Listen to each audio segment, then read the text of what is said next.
This original WSRE presentation is made possible by viewers like you. Thank you. It's a unique jewel in the crown of the Pensacola art scene, the UWF Pensacola Museum of Art, on this edition of inStudio.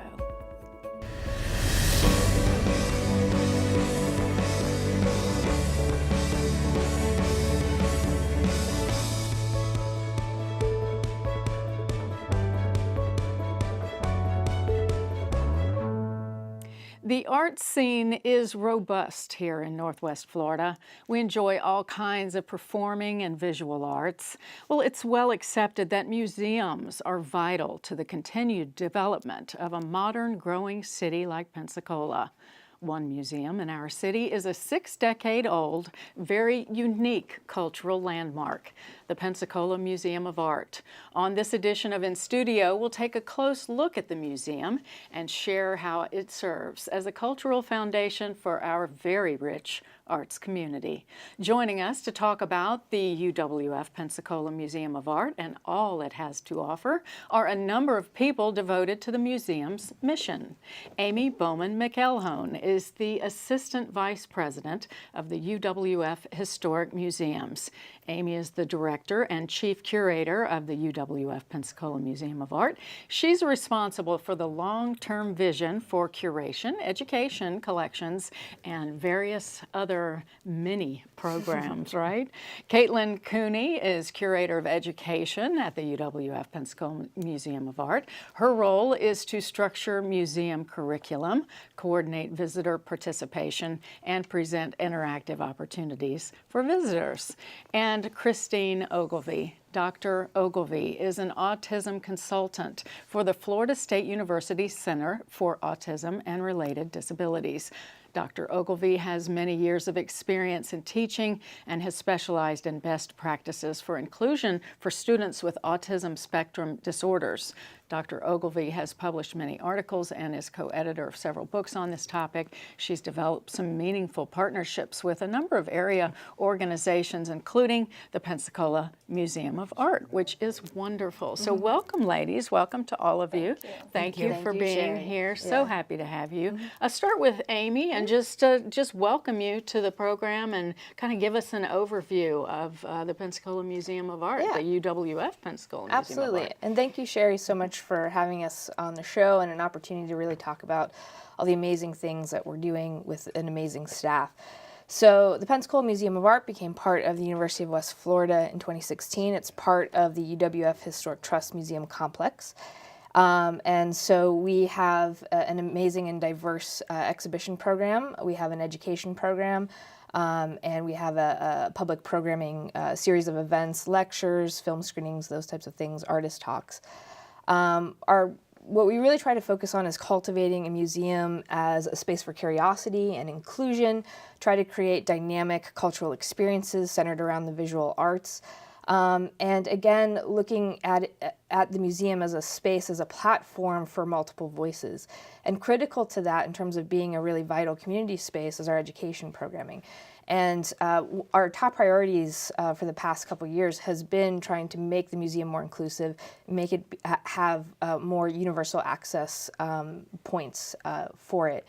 And so Caitlyn really is the spearhead of the visioning for the Department of Education at the PMA. And also I want to make a note too that we work collaboratively across the trust with the many museums. Really there's this amazing cultural ecosystem that's in downtown Pensacola where we can look at history, we can look at visual culture, we can look at, especially with the introduction of the C3D Lab and the Museum of Commerce with UWF, sort of STEAM programming, science, technology, engineering, arts, and math and humanities. So it's really dynamic and we're very excited about this. So I'll kind of turn it over to Caitlyn to talk about, the vision for the PMA education program. Would love to hear about that, and I love STEAM, by the way. I like that A in there personally. Me too. That's my favorite part. Yeah, me too. So through the education program at the Pensacola Museum of Art, we really try, and I say this all the time, we try and be the glue between the community and the exhibition. So some people might find the museum as an institution kind of daunting. They don't know how to connect with it. They'll see an exhibition that may push boundaries, or the subject matter might be new to them, and they just think that maybe art isn't for them or the museum space isn't for them. And so through education, it really tries to connect with every type of individual, no matter their age, their learning level, their demographic, socioeconomic status, all of those things. And we're trying to open up the museum as an institution for education, particularly through understanding these exhibitions that we get to feature. So my role really is to structure the classes mostly for early learning. So we focus the most on pre-K through 5th grade. Our adult classes really focus on those in the autism community, which is awesome because they really need that as a resource for education, for arts education. But I also structure participatory elements for all of the exhibitions. So when a visitor comes in, there are multiple ways that they can connect with the exhibition itself through an activity or through an artist talk or some other sort of kind of participatory element of the exhibition. And so we really just want to bring those concepts of the exhibition home, our mission home for individuals in the community. And one of the most rewarding parts of that has been those with learning or cognitive or physical disabilities. So partnering with CARD recently for our exhibition, Artists with Autism, Life on an Infinite Spectrum, we got to feature and empower artists to have their work within the museum, but also connect with those individuals from the community to make it feel like this is a safe space. This is an institution that they can connect with personally. And that was a super rewarding opportunity for us. That's great. For both of us, yes. Yeah, and what is CARD? Tell our viewers. We are the Center for Autism and Related Disabilities. We're actually one of 7 statewide centers. Each of us is associated with a major university. I'm associated with FSU, and I'm the Pensacola office. I'm part of it. So you've worked with a lot of area organizations, and you've kind of hooked up, shall we say, with the Pensacola Museum of Art? Yes, I was so lucky. When I had brought the idea to them, immediately it was, how can we do it? Let's get together and figure this out. And as someone who's coming from a view of working with kids with autism and adults with autism, I thought, wow, this is a great way to showcase these talents that my clients have. And how's that been going on? I mean, what kinds of things have you done? We did in the fall, we did the Artists and Autism exhibition, which was, it was, when I first started working on it, I thought, this is great. And then I realized, wow, this is also a lot of work. But we put it together and we did a call out to everyone in all of CARD clients throughout the state of Florida. So we had people submitting artwork from Orlando area, all the way over in Tallahassee and here. And I think we ended up with 19 people submitting, and they could submit up to 3 pieces of artwork. We had sculpture, we had paintings, we had drawings, we had models. It really was just an amazing thing. And one of the traits of autism is they can be very good visual learners. And sometimes our loved ones with autism don't necessarily have a voice as far as having a lot of verbal skills. And I've seen a lot of my clients and other people with autism be able to express themselves well through art and just create these amazing, amazing pieces that help them to relate to the world. One of probably the most famous people with autism is Dr. Temple Grandin, and she describes her mind as Google for images. And so when you say a word, she immediately relates it to something in another word in her head or an experience that she had, and it goes very, very quickly.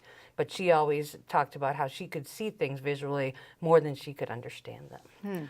One of the really great things that I love about Pensacola Museum of Art is that we have an autism-friendly business initiative going on through FSU. And it was really an easy decision to approach the museum to say, would you like to be one of our autism-friendly businesses? And what that means is they've worked with me and they've had training. We've done events like this. Hopefully we'll get to do a lot more events in the future. But it was a very easy decision. And one of the things that it makes me laugh, it makes me a little bit embarrassed too, was we were getting, I think it was the night before the exhibition or within that week, and Caitlyn said to me, well, don't you think we should have a sensory room for them if there's too much noise, too many crowds and all that? Good idea. Because one of the characteristics of autism is that oversensitivity to light, sound, smells, crowds. and at first I thought, well, darn, I should have thought of that. But then it really made me feel good that I was working with people that got it, and that could anticipate the needs as much as I want them to. So this is anticipating the needs and helping not only people with autism, but the community as well. Would you speak to that? Yeah, absolutely. So just for me, this has been an awesome learning experience on how to connect with people from all different learning abilities. And one of the greatest parts of that exhibition was we had a co-opening of a local donor. We were exhibiting his personal collection. And so there were a lot of different demographics at one event. There were the artists with autism. There were a lot of our donors or our board members at the same exhibition, all appreciating the same artwork. And I feel like that was really validating for those artists to feel like I'm exhibited with Dali, I'm exhibited with Gauguin, all of these famous artworks. And I think in that way, just breaking down those barriers between individuals and groups of people, we're connecting with the community as a whole. That's very exciting. And I think one of the other things that something Caitlyn said made me think about it is making that connection with the community. And so they provided this venue where the community could come in and see the talents of these, because sometimes you hear autism and you don't really know what it means. And so now the community could embrace autism as also some people who have these amazing talents in so many different ways, not just art, but definitely through the visual arts. And so it really opened doors for understanding and increasing autism awareness for us. It's amazing that a museum can do that for a community. Absolutely. I mean, museums are really valuable social spaces, and they really are, central to it is pedagogy and education. And the kind of the buzzwords for how museum professionals are looking at these spaces are as learning communities. And so it's a space that's not a one-way interaction. It's multivalent. There's many, it's not just us like telling everybody, this is what you should know about art.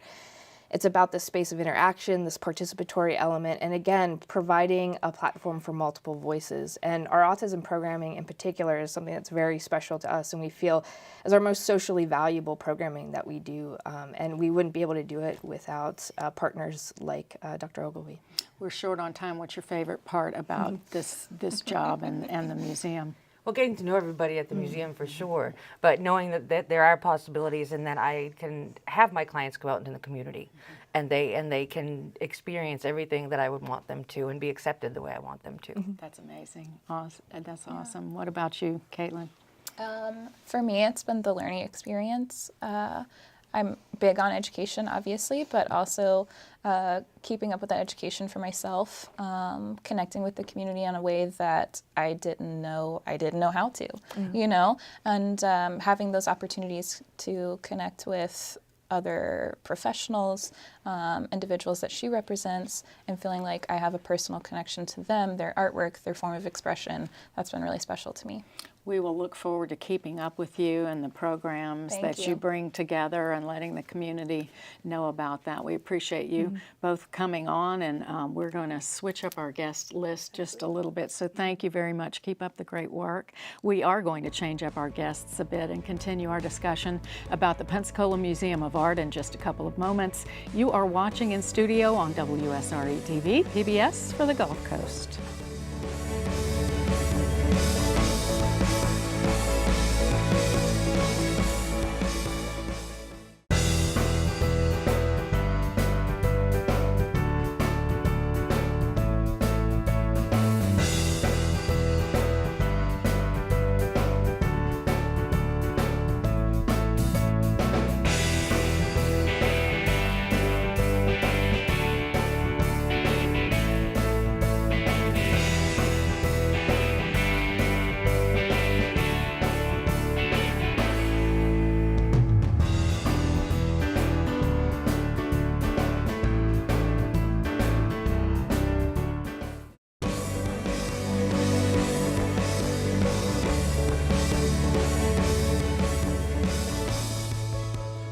This is In Studio on WSRE TV, PBS for the Gulf Coast. Our topic, the UWF Pensacola Museum of Art. We are continuing our discussion with Amy Bowman-McElhone, who is the Chief Curator of Art, correct, at the UWF Historic Trust. And we are also joined now by Felicia Gail and Anna Wall.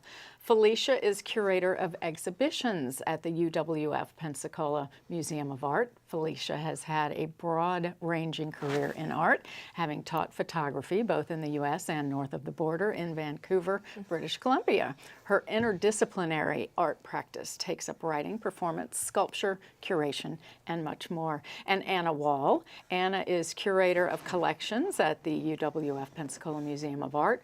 With over a decade of collections experience, Anna is responsible for preserving, developing, and exhibiting the museum's growing collection of modern and contemporary art. Now, prior to joining the PMA team in 2018, she served as the collections specialist at the Metropolitan Museum of Art in New York City. And that sounds very impressive. Nice to meet you, ladies. And we're glad to have you both helping with the Pensacola Museum of Art. It's wonderful. Talk about these ladies a little bit. Absolutely. Well, these ladies are my partners in crime, I guess, is the best way to describe them, along with Caitlyn. But curating's my area of specialty, and so it's been a joy to work with them and with Caitlyn on all of our different exhibition projects. So as we move forward with a curatorial vision for the museum, it's Anna and Felicia that help develop that and implement that. So part of the thing with the PMA becoming part of UWF is we pivoted from a strictly a community museum to a hybrid academic community museum, which is really unique. There's not a lot of models to look at for that. But again, so we're looking at presenting art exhibitions that are extremely dynamic, art with substance, trying to cultivate spaces of curiosity, trying to cultivate transformative experiences. I know that's like a big, lofty goal that's impossible, but that's what we strive for. And again, about creating an inclusive space. One thing that we're very concerned about is opening up the canon of art. You know, for a long time, art history and art museums have really focused on a specific type of artist, usually Western, usually male. And what we're looking at is kind of broadening that, bringing in voices from other genders, from other backgrounds, from other cultures, but also putting that in relation to and in dialogue with our collection. And so again, the exhibition space provides an amazing opportunity to promote dialogue. And one such great opportunity that came up is we just had an exhibition that we opened called, it's a contemporary artist, Gesche Warfel. The show is What Remains of the Day, Memories of World War II. Gesche is German.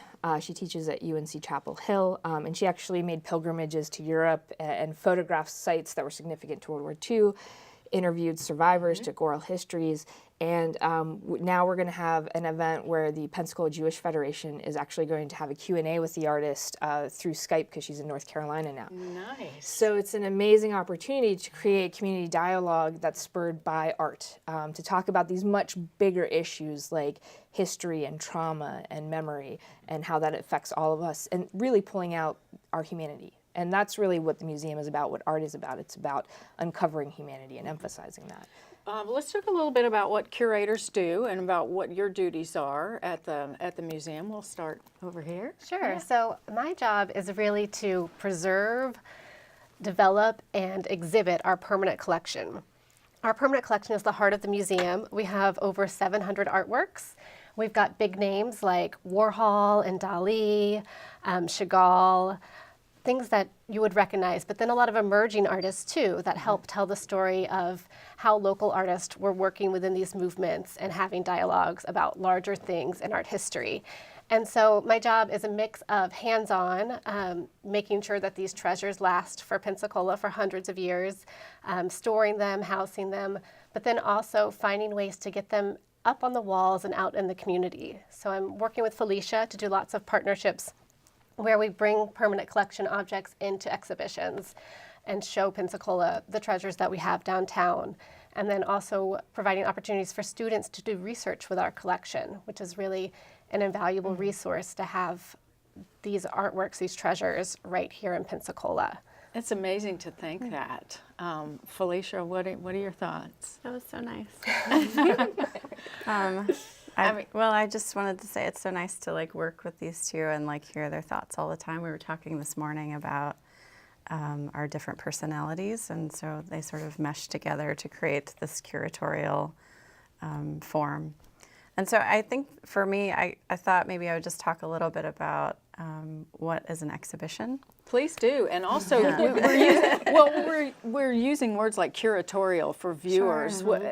What exactly does that mean? Yeah, well, I would say like the idea of curating begins with a conversation, and so an exhibition is really this way of conveying an exposition of ideas in a visual way and an oral way, so that many people can come and understand things with either surprise or they learn to break their perceptions.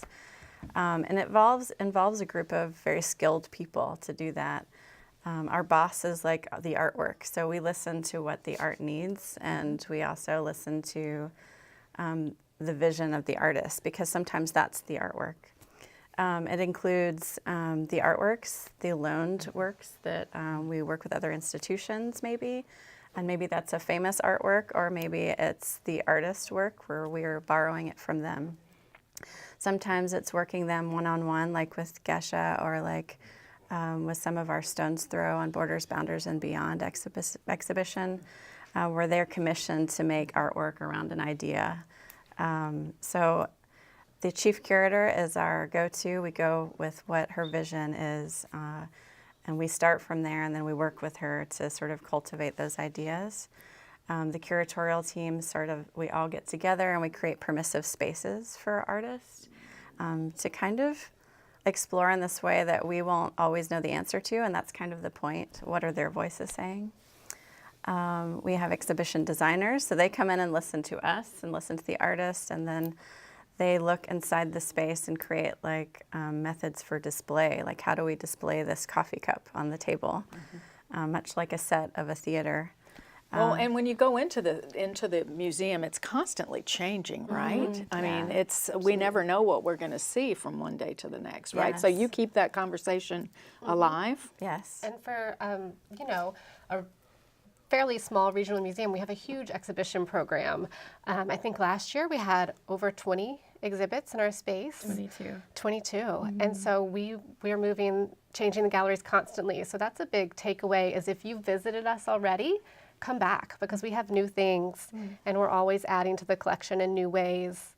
And, every time you come, we'll have something new for you to see. Well, and you get art and you get putting it together. What about, though, for the layperson who doesn't typically go to an art museum? What would you say to them about why the exhibitions are important, or what they might have as a takeaway from that? Yeah, well, I always suggest going 3 times, but maybe that's a bit excessive.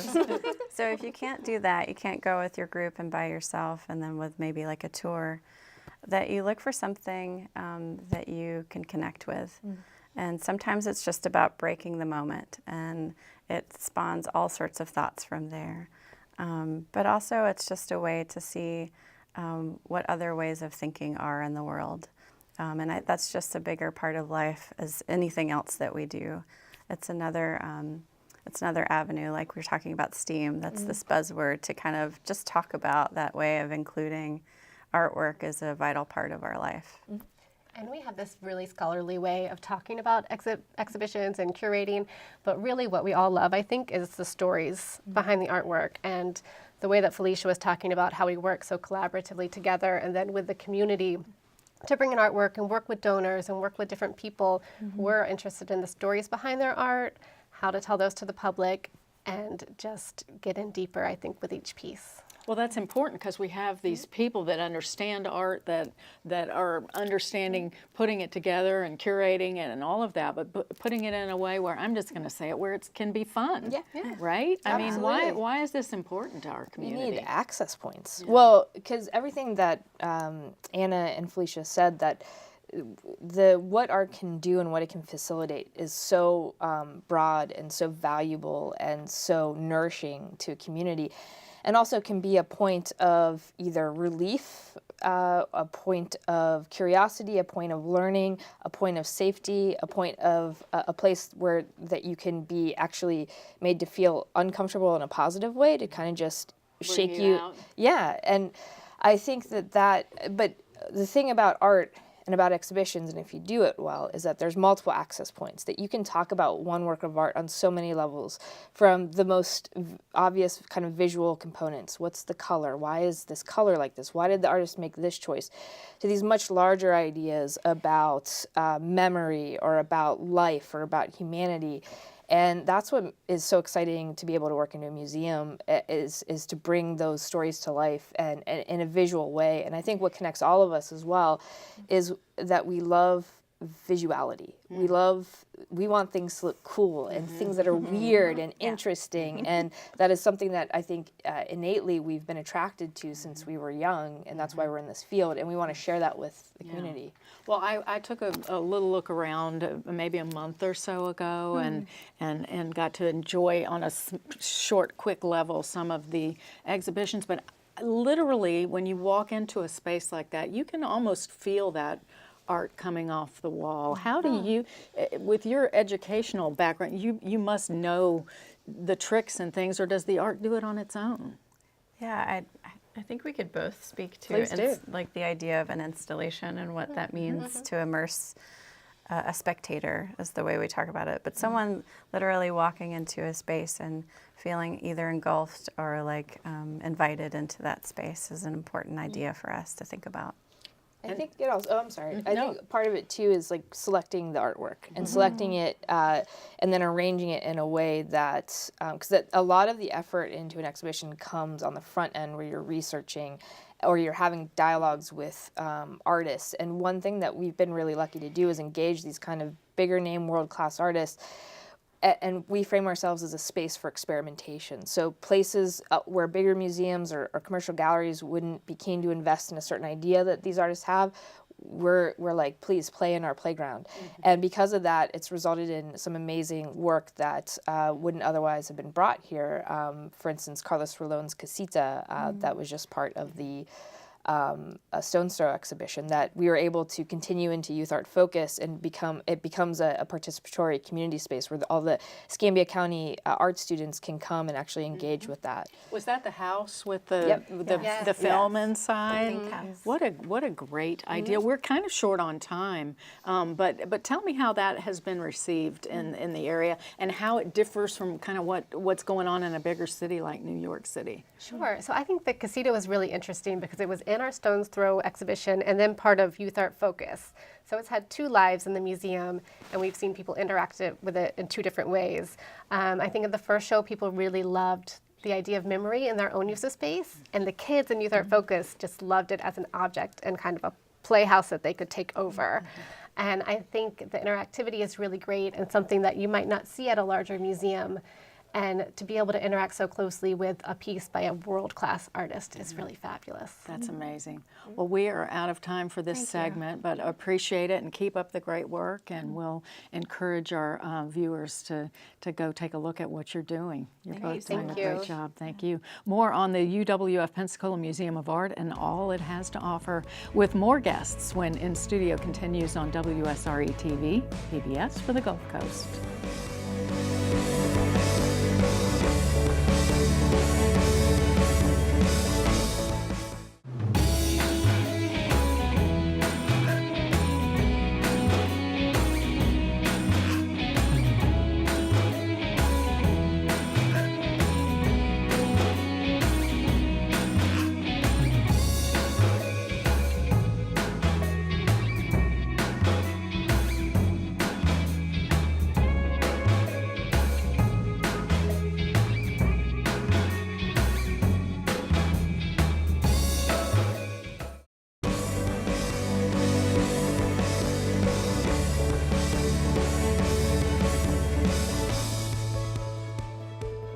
This is inStudio on WSRE TV, PBS for the Gulf Coast. Our topic, the UWF Pensacola Museum of Art. Now, in addition to Amy Bowman-McElhone, we are now joined by Sandra Smith and Robert Overton. We're going to talk about some of the unique ways the Pensacola Museum of Art serves our community. Sandra Smith is a board member of the UWF Pensacola Museum of Art. She has had an accomplished career in business and has has played key roles in many Pensacola-based nonprofit organizations. Currently, she serves as the board secretary for the PMA. And Robert Overton. Robert Overton is executive director of the UWF Historic Trust. He is responsible for the organization's 29 historic properties, which include 12 museum facilities in downtown Pensacola, as well as a 40-acre archaeological site in Milton, Florida.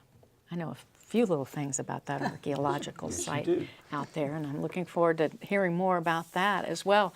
And you've just brought in some great people. Yeah, absolutely. Well, it's amazing, you know, the bounty of amazing collaborators that we've been able to work with. And Sandra has been such a supporter from the beginning, and it's just been amazing in terms of her advocacy for the museum and for our vision for the museum in the community has been amazing and helpful, and we couldn't do it without the support of board members like Sandra. And then Rob and I are cohorts and run this crazy historic trust.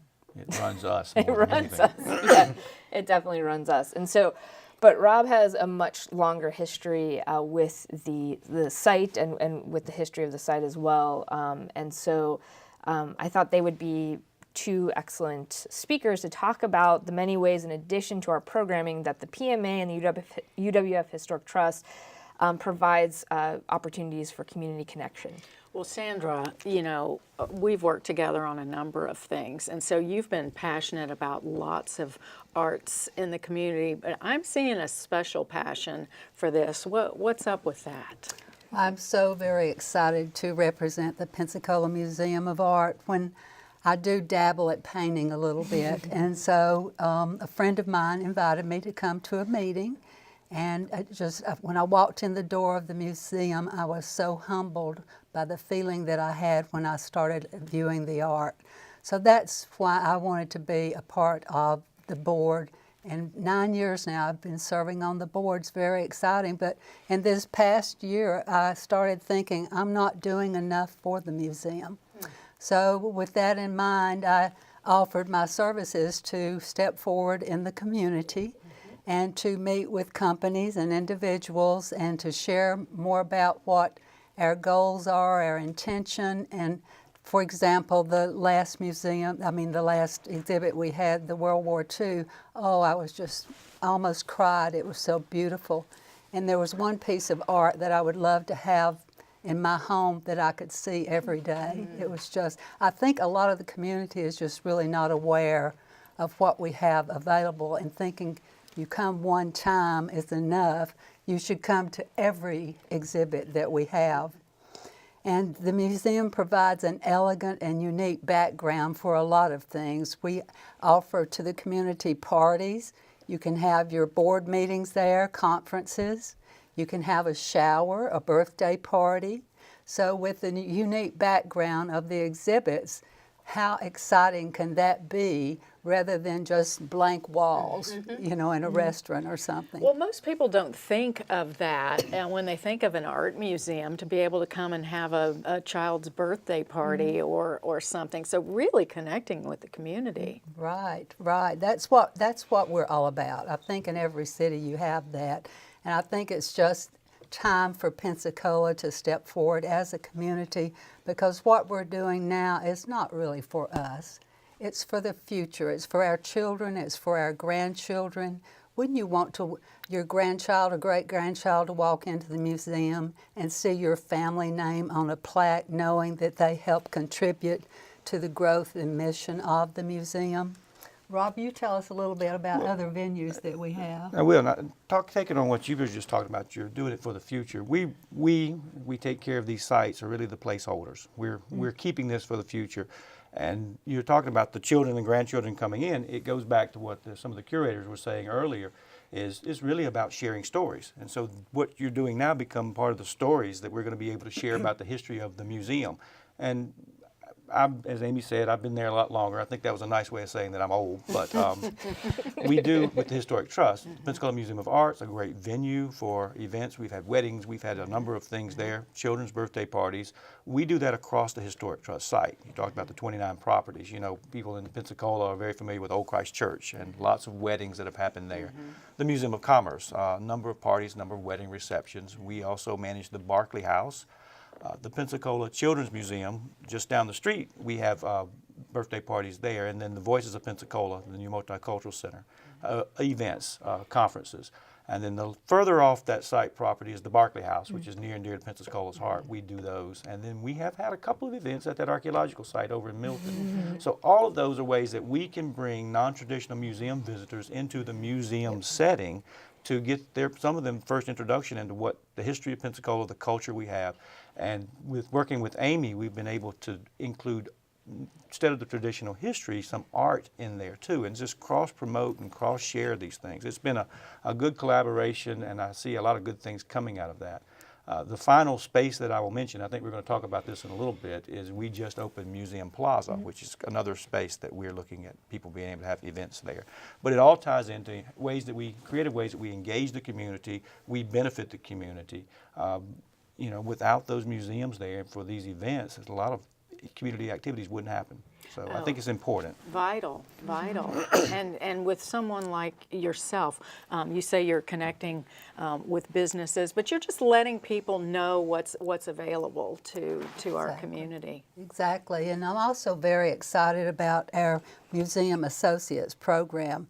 With that program, you are able, Sherri, you and Mr. Weeks, you can put your signature on something at the museum. So like I shared before, the future, let your name be part of the future, let it be part of the present, but open up your heart to really give. And this community does that a lot. So important, as we've said, you know, even for this TV station to be here, for the museum to be there, Absolutely. For the Sanger Theater, and all of these places that we have, it's only because of people. It is. And to be able to have these events, as you said, I mean, where would we have a lot of our events if not for this? Well, and you even think about other events, and though we don't manage this event at all, but our location, the Historic Village and all the way up to the Art Museum, are central to the Great Gulf Coast Arts Festival, the Pensacola Seafood Festival, any number of other festivals too, the Foo Fest. And so all of those festivals that this community loves, they sort of intersect down on these historic properties. That's where history has happened, where a lot of great cultural events have happened. And I can't say enough about how important it is for the community. Sandra is a volunteer. She's part of that community, and the community has really come out and supported us and has buy-in in our vision, and I've continued to see that grow. And we wouldn't exist without the community support. Well, and when you think about it, and when you do go to a festival and you're just walking around down there, you just assume that the hedges are going to be trimmed. You just assume that there's going to be grass planted there. No, somebody does that, and you guys are providing a really fantastic service. I was going to add too that this is something that attracted me to the position was when I was able to be toured around all of the UWF Historic Trust properties, and I was like, it blew my mind. I was like, this is what we have to offer. This is what I get to be part of. It is amazingly unique. It's a cultural ecosystem, and on top of that, we also provide spaces for local businesses and restaurants, Pensacola Bay Brewery, shops, and what that does is create an amazing mixed-use spaces within, and that creates a healthy city, and where the sidewalks are vibrant, there's a vitality, and all of that is this mixture of cultural spaces, of outdoor public spaces, and of commercial spaces that provide amenities and provide services for the community. How unique is this area for Pensacola to have compared to some other, I mean, I know Charleston and some of these other cities have this, but how unique is this area? And you start just looking at within the state of Florida, the sister site that we always had was St. Augustine, and they've done those historic properties over there. They have changed that a little bit. University of Florida is involved in that, and it's become almost like us, a living learning laboratory. But just those two properties are really the only university associated ones. I think in Central Florida they're starting some, but we are unique as a site. And then what has made us even more unique is when 3 years ago, when we brought the Pensacola Museum of Art into that part, and that's a place for not just history and heritage, but art and culture too. So it's, we keep looking out to find things that we can emulate other models, and we don't really find any. We just kind of have to figure it out as we go through. Have you seen a lot of changes, Sandra, since it's become part of the UWF family? I have, and one reason that we were excited as the PMA board when we were getting ready to merge, we had to stand back and think about what is that going to bring to the community today, and what will it bring, you know, to the legacy of the museum for years to come. And I came here from Atlanta, and of course I had all the arts there, and I was really surprised when I came to Pensacola and I saw all that we have available here. And I just think it's a secret to some people. I meet people every day that are unaware of what we have available. And I feel like that the community needs to step forward and support the arts. It's up to us as a whole. And you know, it's just a wonderful feeling that you have when you sit with your child. We need to support the child's power of thinking. We need to bring our children and our grandchildren to the museum so that they can experience, you can actually tour, the entire family can tour, and the tour guide will give you the experience not only for the adult but for the child. How unique and great is that? I did not experience that when I went to museums in Atlanta and other cities. So I think legacy is real important with our museum here. Well, you know, my daughter said to me, we had been in Chicago, I think we had been in New York, I think we had been over and seen some really nice, the Louvre, and done a few things like that. And she says, let's go to the Pensacola Museum of Art, let's go have lunch and just spend the day downtown. And we did that, and it was so fun. For some people that might sound a little bit intimidating. Why should it not be? It shouldn't be, because especially one thing that we have is Family Day. And it's really the one that they just had recently. You were able to, the whole family could play with clay and make different objects with the clay. And so it's for the whole family. It's not just for somebody that likes to go out on the town and, you know, impress his date and all of that. We want them too. But it's for the entire family, and it's not that expensive to be a member of the PMA or just to come for a visit. I try to go to all the opening events because I'm a member, and of course I can attend the opening events. And so I just think that everybody needs to really listen to what we're saying today. Let us share with you this jewel, as you call it, in downtown Pensacola. And open up the world of art to everyone. Yes. Well, thank you for coming on. We are going to switch things up a little bit. Robert will stay on. Sandra, we appreciate your service to the community for all of the One arts. more little thing I'd like to say, that I am available to come and meet with you at your organization or bring you to the museum for a tour and a meeting. And I am speaking at organizations and clubs in the community as well. So if they want to know more, they can go to the website and find out about that. We'll continue our discussion about the UWF Pensacola Museum of Art and all it offers in just a couple of moments. You're watching In Studio on WSRE. Stay right here.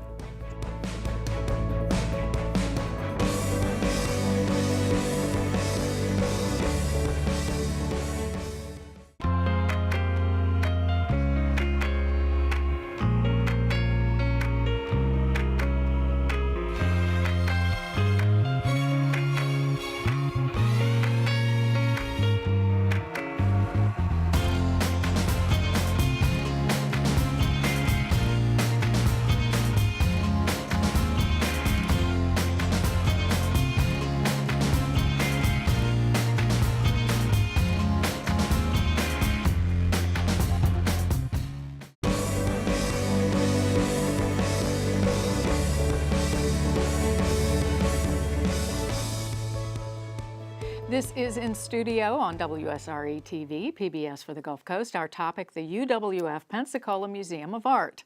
Robert Overton, it's easy for me to say, Executive Director of the UWF Historic Trust, and Amy Bowman-McElhone, Chief Curator of Art at the UWF Historic Trust, remain with us. And we're also now joined by Ross Pristera, Historic Preservationist at the UWF Historic Trust. Ross is charged with preserving the agency's historic buildings and landscapes, and he was also project leader for Museum Plaza downtown. So we want to welcome you, Ross. And again, I was kind of complimenting you a few minutes ago because we go down there and we just, again, we expect things to look nicely, but we forget somebody has to do that. That's you? Yeah, it takes a whole team. I have a groundskeeper who maintains all the landscape. And then we have two maintenance people that maintain all the buildings, making sure everything's safe and maintained well. And then we have a housekeeper that makes sure the insides of the buildings are clean and ready for visitors. And that would be just all of the museums. Yes, And all of the museums. I would imagine that's a big job. It's hard to just keep my house dusted. You finish one end, you start back at the beginning. Just a big, and somebody has to oversee that. And Yeah, you do so that. I make sure we're staying on track and we're maintaining everything for the visitors. It looks great. How did you get into that? I have a degree in architecture, and then I went to school for historic preservation. So I liked new buildings, but I also like old buildings. So I know the design side and the planning side, so it's a perfect fit here. Another perfect fit for the team. Absolutely, absolutely. And Ross has been vital because, too, we've got the Historic Village, which has a lot of historic buildings in it, and that is a huge challenge, and that's exactly like Ross's expertise is finding ways to preserve these amazing historical spaces and examples of architecture while also making them come alive, and how do us today, how are we able to interact with these spaces, and trying to balance that, the balance of preservation and taking care of these spaces with access and public engagement and education. And the other thing I want to point out too is we just recently opened Museum Plaza, and I again came in, in 2017. So I came in on the tail end of the project, and I've been able to kind of like reap the benefits of this amazing public space that is vital, and it spatially connects all of the historic trusts, including the PMA. What was really cool about the site archaeologically is it's really kind of is bordered by the fort. And the different iterations of the fort. So even, is it the Spanish or the? Both the early Spanish fort that was downtown, and then the British, when they took over from the Spanish, expanded it, made a larger fort. And then in 1781, which was considered a Revolutionary War battle, the Spanish came back and took the fort, took Pensacola from the British. So the boundaries of our historic properties that go from Plaza Ferdinand to Seville Square, to Government Street down to where the water is, that's where our properties are, and that's where the historic forts were. So it's important ground that we're on, that we built on top of. And it even intersects with the PMA is on that boundary as well, which is just really amazing, and the proximity. That's exciting. It's just like walking on kind of hallowed ground, isn't it? Well, it is, and that's, Amy mentioned Museum Plaza. Museum Plaza was part of a larger project undertaking that the Historic Trust Board did, of getting a consultant to come in and let's look at how we can make the historic properties that we have the pleasure of managing work harder for this community, tell those stories. And so we spent a year long sort of a self-study working with a consultant, input from the community, input from the board, input from the staff of trying to figure out what we could do to help better tell those stories. Museum Plaza was the largest of the building projects that we had. We've done some other things, some new lighting and signage and some outdoor archaeological exhibits. But that plaza, that area behind the T.T. Wentworth, and I've said it several times, it was really a dead zone. You have all this activity that was happening on Palafox Street. That's growth that we've all as a community have seen. And how do we transfer some of that activity over to that historic corridor and the historic village area? And it was difficult. They would bring them into the T.T. Wentworth Museum, over near the Art Museum, but how do you get them to go a little further east to the rest of the village? And that's where the plaza came in. Working on that as a way to tell those stories and invite people to stay a little longer and spend some time. And Ross can talk a little bit about that design and how we Please did do, those. because that's quite a challenge. Yeah, it is. We took a parking lot and grass area and had to turn into a new public plaza for the downtown. So we had a interpretive plan 2.5 years ago, 3 years ago, and looked at that space carefully and came up with some concepts. Once we had the idea that this is a project we wanted to move forward with, then we contracted with a landscape architect who they specialize in these heritage sites. So they came over, looked at the site, and came up with the final plan that we have right now.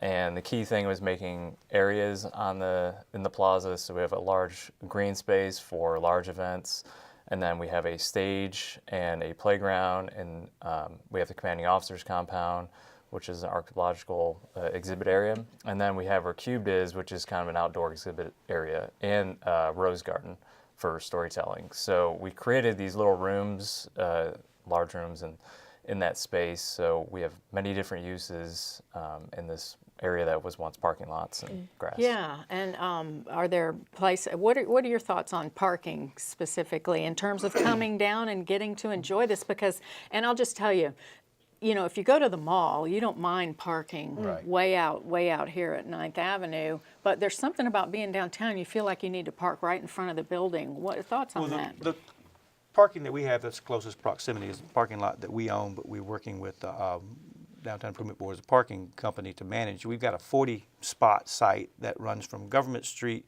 to Church Street, right along Tarragona. Okay. It's that pay meter site. That's we don't park there. The staff doesn't park there. We leave that open for the visitors, and so that's the easiest piece. Aside from that, there's a lot of street parking there, but the Historic Trust also has a 15 parking space site right down beside the Museum of Commerce, behind the Tivoli store. We've got Fountain Park at the other end. There's almost between 30 and 40 spots there. And then the Florida Public Archaeology Network is in one of our buildings over at the L&M Marine Terminal across the street by the Fish House. And there's 24 spaces over there. So we provide spaces. They're not maybe right at the front door. The 40 right there are probably the best. So there are those spots, and they turn over pretty regularly. So we direct visitors at that point.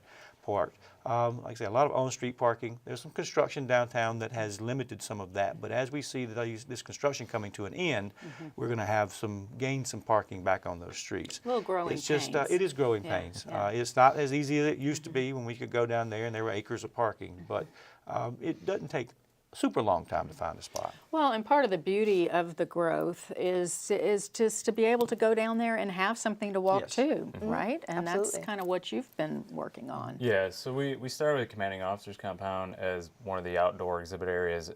If people remember it, 3 years ago, it was an open air boardwalk, and you really didn't know what you're looking at. And we got a. It was a hole. A hole.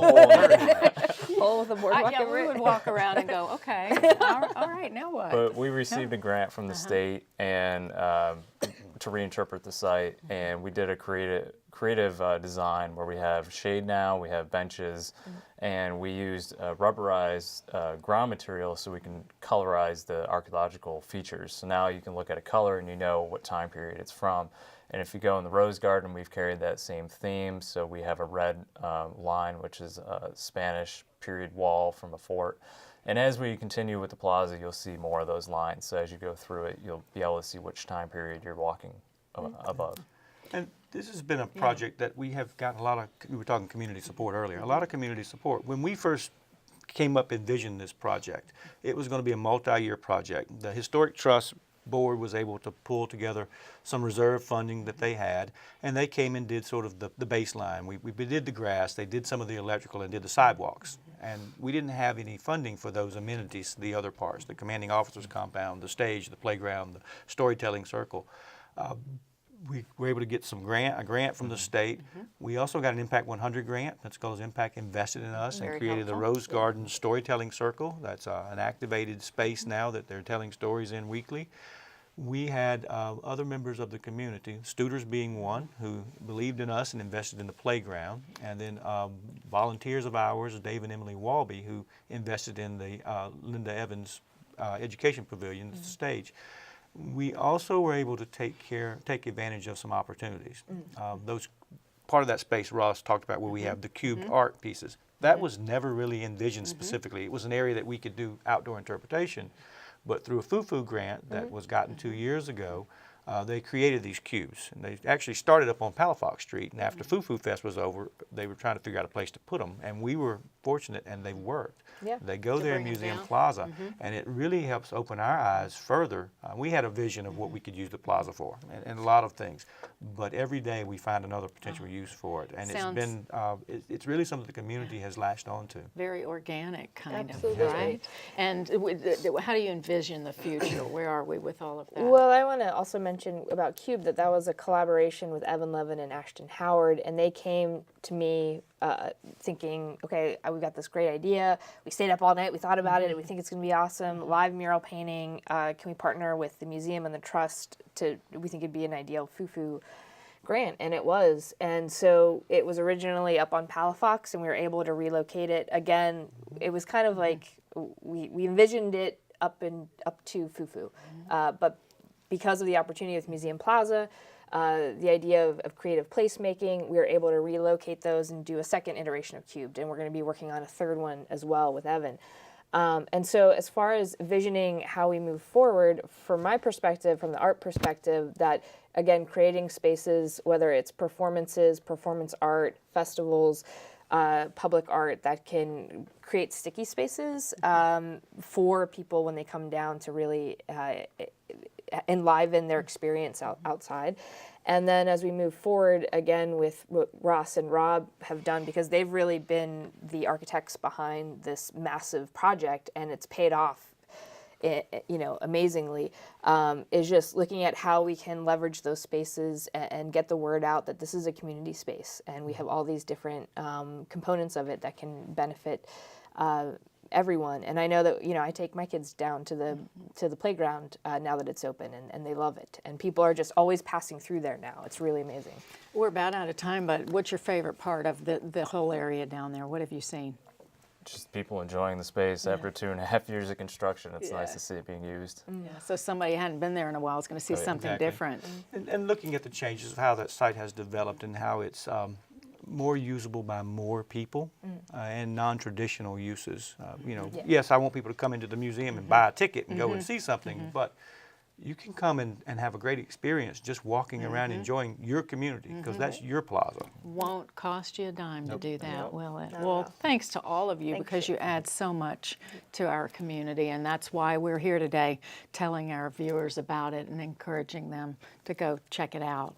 Well, thank you very much. Thanks, Sherri. We've been discussing the UWF Pensacola Museum of Art and all that it has to offer. Special thanks to Amy Bowman-McElhone for helping me curate this program for you. And thank you to all of our guests for their participation in this edition of inStudio. The PMA truly is the foundation of the visual arts in Pensacola, and you can learn more about the Pensacola Museum of Art by visiting pensacolamuseum.org and by visiting the museum in person often. We hope you enjoyed this edition of inStudio, the Pensacola Museum of Art. It will be available soon online at WSRE.org as well as on YouTube. Feel free to share. I'm Sherri Hemminghaus Weeks. Thank you so much for watching. We'll see you again soon.